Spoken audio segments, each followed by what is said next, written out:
Entonces vamos a seguir con estómago y ya mandamos saludos a quien le gusta bailar mucho en los carnavales. Entonces vamos a empezar con estómago.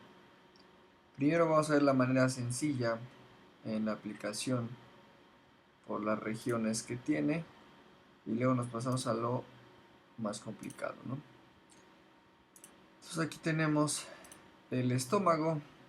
Ya vimos esófago, vimos la terminación de esófago, vimos que pasa por el hiato esofágico a través del diafragma. Entonces atraviesa diafragma, el esófago y llega al estómago, ¿no? Entonces aquí está el esfínter esofágico inferior, viene el cardias, atraviesa, gira, se mencionaba en ángulo de His, la línea Z y demás, ¿no? Entonces llegamos al estómago. El estómago tiene divisiones anatómicas e histológicas. Entonces, en cuestión de sus partes, vamos a ver que tiene la parte del cardias, una zona del cardias, está el fondo, está el cuerpo y la región pilórica. Entonces, la región pilórica es todo esto, ¿no? Entonces, de ahí tenemos las partes otra vez. Cardias, fondo, cuerpo y píloro. Entonces estas cuatro son las que dividen el estómago. El fondo es viene el esófago, viene el cardias, entonces se traza una línea imaginaria y de ahí hacia arriba es el fondo. El píloro, bueno, viene el cuerpo, el píloro cuando empieza a cambiar la mucosa que vamos a ver, y en el píloro hay antro pilórico y canal pilórico y esfínter pilórico. Entonces el antro, bien la entrada, canal se va estrechando más y el esfínter, decíamos que hay un crecimiento de la capa circular. El estómago es un órgano del aparato digestivo donde la comida se va a depositar y se va a empezar a crear el quimo. Entonces viene el bolo alimenticio, llega, se empieza a crear el quimo aquí por la combinación del famoso ácido clorhídrico, ¿no? Entonces el ácido clorhídrico es quien va a ayudar y otras enzimas a empezar a degradar la comida, hacerla más pequeña. Aquí también podemos ver que el estómago necesita moverse, necesita hacer una peristalsis muy frecuente y aparte de una gran fuerza. Va a usar tres capas. Su capa muscular o muscularis tiene tres capas: de afuera hacia adentro o de externo a interno. De superficial a profundo está la longitudinal, está aquí, la circular y la oblicua. Entonces en ese orden: de externo a interno, longitudinal, circular y oblicua, ¿no? Entonces en general aquí viene el bolo alimenticio, pasa el bolo alimenticio, llega acá, se forma el quimo va saliendo a través del esfínter pilórico y llega al duodeno, ¿no? Entonces llega al duodeno y ya aquí vamos a ver otras estructuras. Entonces, aquí se mencionan la capa muscular longitudinal, circular y oblicua. Y aquí adentro ya son los pliegues propiamente. Entonces, de la longitudinal, aquí también vemos las partes. Aquí está la parte del cardias. Aquí se divide y esto es el fondo. Aquí se divide, es el píloro. Y esta parte es el cuerpo, ¿no? Cardias, fondo, cuerpo y píloro. Antro pilórico, canal pilórico y esfínter pilórico. Las partes del estómago son esas. Aquí se forma el quimo. Ay, qué feo, pero aquí está. Aquí se forma el quimo y ya después para pasar el kilo. Entonces vamos a pasar ya a nuestra presentación. Entonces aquí tenemos el estómago en un in situ. Esta es una imagen de Meter. Entonces tenemos que lo mismo, la porción cardíaca, el cardias, ¿no? Aquí está el fondo del estómago.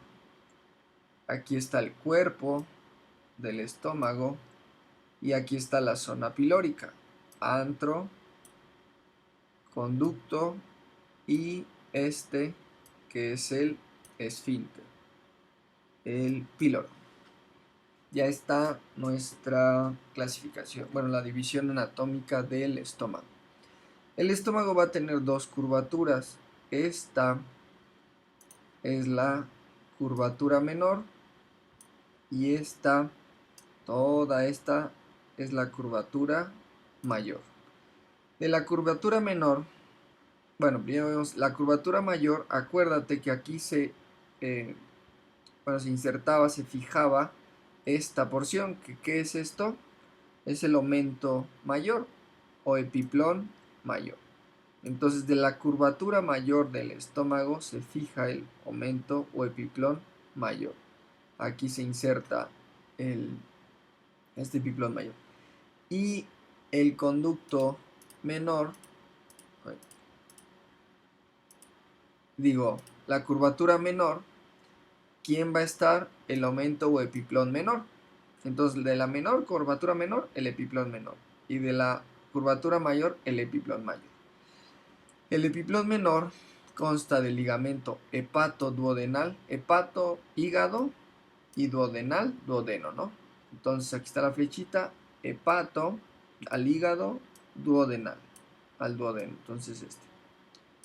Y también va a constar del ligamento hepatogástrico, entonces hepato, hígado y gástrico, estómago. Aquí está el lado hepático y aquí está el lado gástrico, ¿no? Entonces todo este. Entonces las dos curvaturas, en las dos curvaturas se unen los epiplones, en la mayor el epiplón mayor, que cubre la parte anterior de todas las intestino delgado y parte del grueso, y en la curvatura menor el epiplón menor, que consta del ligamento hepatoduodenal y ligamento hepatogástrico. De aquí, bueno, aprovechando el diagrama, aquí tienes que, si levantáramos el aumento, aquí está el colon en su porción transversa. Entonces aquí está el colon en porción transversa. Aquí puedes ver este órgano linfoide que es el vaso. No confundirlo con los riñones. Los riñones son retroperitoneales, ¿no? Pero aquí sí se ve un riñoncito.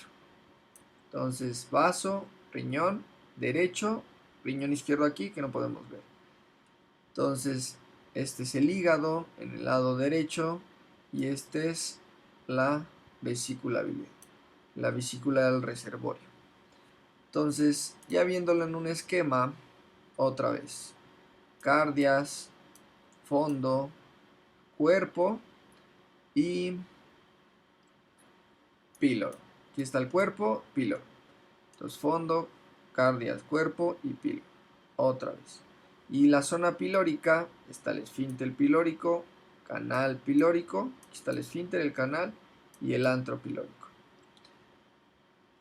Ya abriendo el estómago, se abre y vamos a ver uno. Tenemos aquí igual zona cardíaca, fúngica, pilórica, ¿no? Ojalá te las aprendas, ya que las repito muchísimas veces para que te las aprendas. Y está la línea en Z o zigzag, esta ya la habíamos visto. Y va a estar estas cositas, estas rugosidades, pliegues gástricos o arrugas gástricas, menciona el Ross. Entonces, estos pliegues, su función es aumentar la superficie de contacto. Estos pliegues cuando estás en ayuna se ve, pero cuando empiezas a comer y se empieza a distender el estómago, empiezan a verse menos o desaparecer, ¿no? Entonces, aproximadamente son 800 metros cuadrados que aumenta la superficie de estos pliegues gástricos. Entonces, sí es una buena cantidad en solo tu estómago, ¿no? Tu pequeño estómago, 800 metros cuadrados cuando está todo completamente distendido. Y eso no, tampoco, hay ahorita unas que vamos a ver, las fositas gástricas que aumentan más todavía, pero eso es en cuestión en microscopía. Entonces aquí tenemos estas que tienes que ver, que las vamos a ver en un videíto. Va pasando por aquí, acuérdate, aquí está el quimo y sale hacia el duodeno. Aquí está la primera porción del duodeno. Aquí también las capas. Ya vimos capa longitudinal. Aquí está longitudinal, circular y oblicua. Como tal, estas capas, menciona el Ross que no, si se quiere diseccionar el estómago no se van a ver claramente, ¿no? Pero sí, en cuestiones anatómicas y para aprendizaje está correctamente realizado. Entonces, aquí se ve un poco más, las fibras van hacia varias direcciones, van cambiando, se van entremezclando, pero continuamos con las que ya mencionamos. Y aquí, bueno, es un corte, capa circular, que era la media, acuérdate, la oblicua es la interna y la externa es la longitudinal. Externa longitudinal, están todas las fibras como recorren. Y aquí nada más hacemos un zoom en esto. Esto es esta parte. Entonces esta parte se hace zoom y por aquí va saliendo el quimo hacia la primera porción del duodeno. Este es entonces el esfínter pilórico. Dejando eso, nada más vamos a mencionar esta imagen.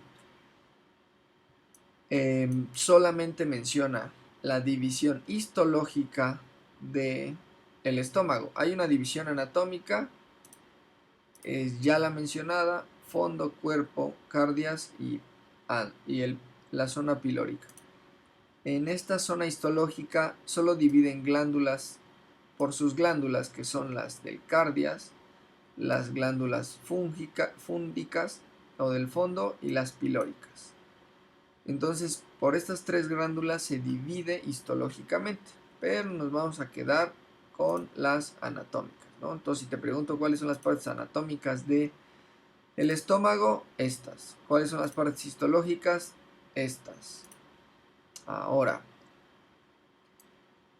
de estos pliegues o arrugas gástricas se hacen más chiquitos, o si hicieras, bueno, no se hacen más chiquitos, hacemos un zoom en ellas y vamos a ver regiones mamiladas o mamilones.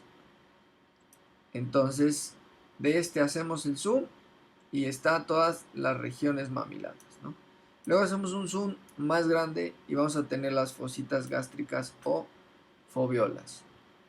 Entonces, esto aumenta cada vez más la superficie. Estos pliegues no son estos. Estos pliegues son macroscópicos. Es todo esto, ¿no? Este es un pliegue, esto que se ve aquí. Pongamos que sería uno de estos plieguecitos. Entonces, ahora, estas que se ven aquí, estas plieguecitos, ahora serían estos de aquí. Y cada uno aumenta todavía más la superficie. Sale bien fea mi flecha, pero era para allá, ¿no?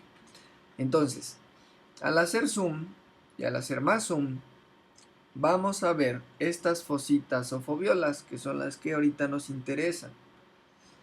Estas abarca todo esto, ¿no? Son diferentes dependiendo la región histológica del estómago. Entonces, si ves, son todas estas.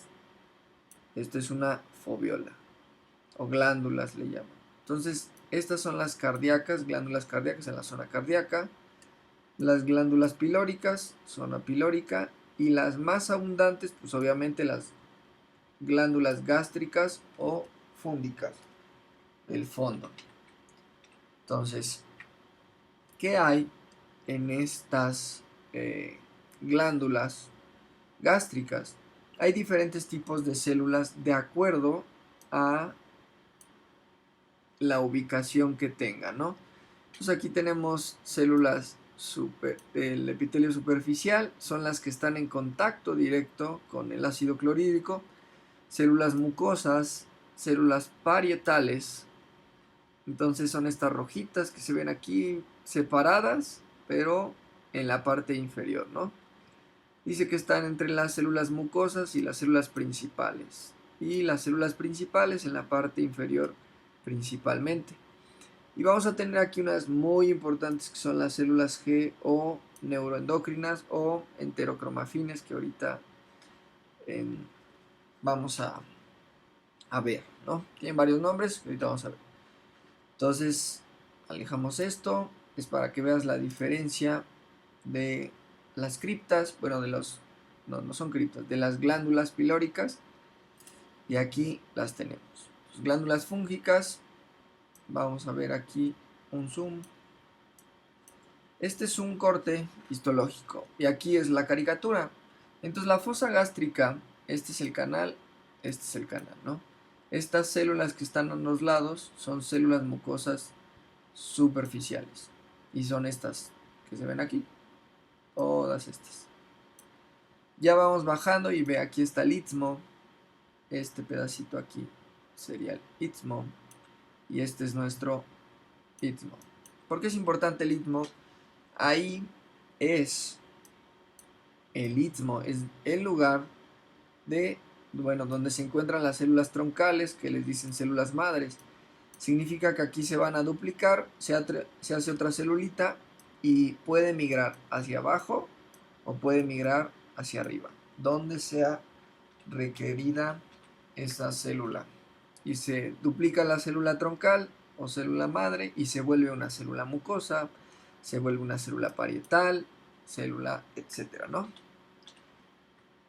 Entonces, también la fosita gástrica va a tener su luz, el cuello, el istmo y el fondo. Entonces, luz, cuello, istmo y fondo. Esas serían las partes que tendría nuestra fosita gástrica o glándula fúngica. Y tiene diferentes tipos de células. Está la célula parietal, las mucosas del cuello y las mucosas superficiales son diferentes. Entonces, mucosas hay del cuello superficiales. Células parietales, células enteroendocrinas o las células G y células principales. Entonces vamos a ir a esta, que ya está el resumen, donde tenemos aquí la glándula gástrica o fúndica. Entonces está en la parte, acuérdate, aquí estaba el istmo, el cuello, este es el fondo y la luz, ¿no? Entonces, luz, istmo, cuello y fondo. Esos ya los mencionamos. Ahora vamos a ver las células. Hay células de arriba hacia abajo, las vamos a mencionar. Células mucosas. Estas células mucosas hay de dos tipos. De superficie, que están en contacto directo con el ácido clorhídrico, y, bueno, ahorita vamos a ver, y del cuello. Entonces, se menciona que en las del cuello tienen un producto más acuoso, un moco más acuoso. Entonces, también se dice que pueden ser unas células de transición, que estas van migrando hacia arriba y se convierten a estas. Estas que tienen que hacer, como está aquí el ácido clorhídrico y está pues dañando o podría dañar el epitelio, ¿qué tiene que hacer? Pues producir una capa protectora, que es el moco con una alta concentración en bicarbonato y potasio. Entonces, estas células mucosas secretan una gran cantidad de bicarbonato y potasio para protegerse del ácido clorhídrico. Estas células mucosas del cuello es más acuoso, pero igual presentan una protección, ¿no? De estas, pues es importante recordar que las prostaglandinas estimulan la secreción de bicarbonato y aumenta el espesor de la mucosa. ¿Qué significa eso? Que si tú inhibes las prostaglandinas con un inhibidor como los AINES, Entonces, si inhibes la producción de prostaglandinas, vas a disminuir la secreción de bicarbonato y disminuir el espesor de la mucosa. Lo que significa que, como esto es más delgado, el ácido clorhídrico es más fácil que dañe. Y el consumo crónico de AINES, antiinflamatorios no esteroideos, promueve, o es de las primeras causas que promueven las úlceras gástricas, ¿no? Y luego vamos a mencionar otra bacteria que es Helicobacter pylori. Bueno, dejamos las mucosas y nos vamos a las células parietales. Las células parietales o delomorfas o oxínticas u oxínticas son muy importantes por dos cuestiones. Una, generan el ácido clorhídrico. Y dos, el factor intrínseco. Entonces, generan el ácido clorhídrico que mantiene un pH de 1 a 2 en el estómago, el cual ayuda a degradar todas las proteínas, el cual activa, bueno, todo el alimento, el bolo alimenticio, el cual también activa otras proteínas para que realicen su acción. Y esta célula parietal, ¿ves? Tiene como dos cuernitos, está entre las células mucosas y células principales, ¿no? Aquí está regada. Entonces ahorita vamos a ver cómo se secreta este ácido clorhídrico, pero ¿quién puede estimular a esta célula? Tres cosas: la gastrina, la histamina, el H2 y la acetilcolina por el M3.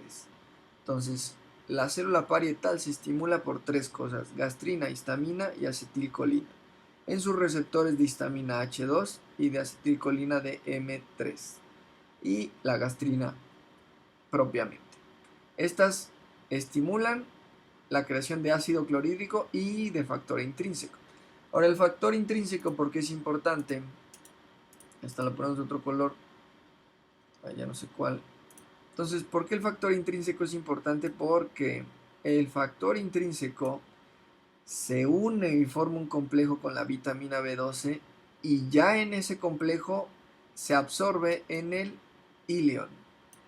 Si no tienes factor intrínseco, no se forma el complejo y no vas a tener vitamina B12 que puedas absorber. La otra es que no tengas tantas células parietales. ¿Cómo?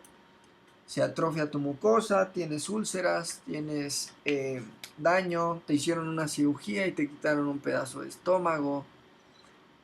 O pongamos que el ácido no se está secretando correctamente, por lo que no hay menos liberación de factor intrínseco, ¿no? Si no hay estimulación de estas tres, pues no va a haber factor intrínseco. Y también si te quitan el ilion, pues ¿dónde se va a absorber este complejo, ¿no? ¿Qué genera esto? Deficiencia de factor intrínseco, deficiencia de vitamina B12, algo que se llama anemia perniciosa, ¿no? Entonces la anemia perniciosa es la deficiencia de vitamina B12. Ahora, la vitamina B12, mira, ayuda a la síntesis de ADN y ARN proteínas, formación de glóbulos rojos,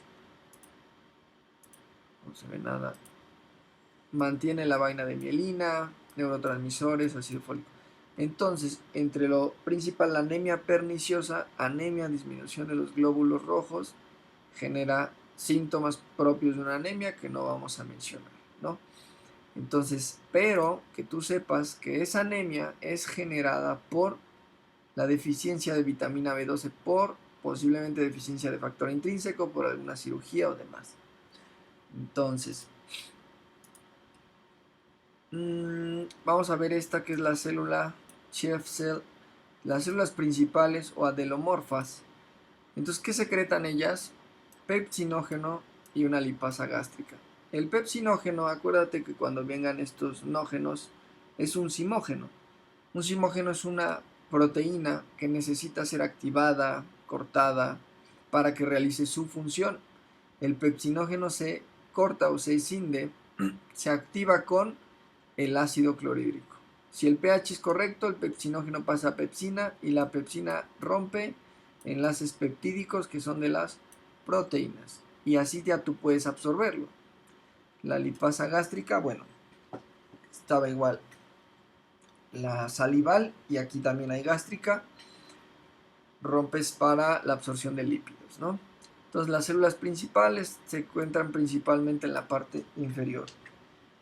Y luego vamos a ver las células G o enteroendocrinas que secretan, ahorita nos interesa, gastrina.